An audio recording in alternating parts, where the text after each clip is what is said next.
What do you want? Ngayong Father's Day, it's a different thing for you right now. Nothing. I'm happy just to be with my baby and baby mom and Phoebe. You're very hands-on when it comes to As a ninang. So, how do you plan it? This is your First pa lang. Father's Day. That's okay. First Father's Day. Father's Day, yeah. Second Father's Day. Ano yung pakiramdam? Well, every day is new naman eh. As she gets older, lagi nagbabago.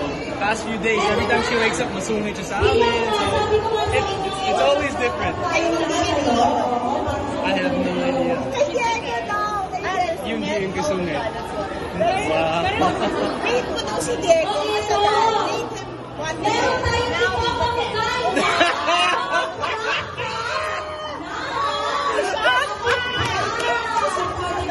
Well, better naman comment.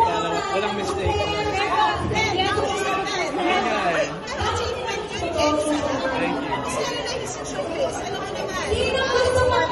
Ikaw naman, you've always been a 10. You've always been a 10. Yeah, the showbiz event. No, she's a shy type, so si Phoebe is there. By the way, Phoebe is my best friend. She's very much in the business.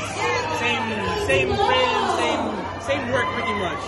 Si Lex, very shy type, so hindi niya kaya magsalita. Actually, first time siya. Ano siya? Model.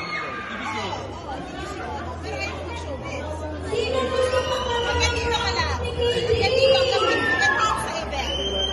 Hanggang date sa event. Ano, syempre. Yeah, well, no. Yeah. Later pa. Me, projects, tapos na eh. Tapos na. Wala muna. Chill muna, pahinga muna. Yeah. Yes, isang gabi.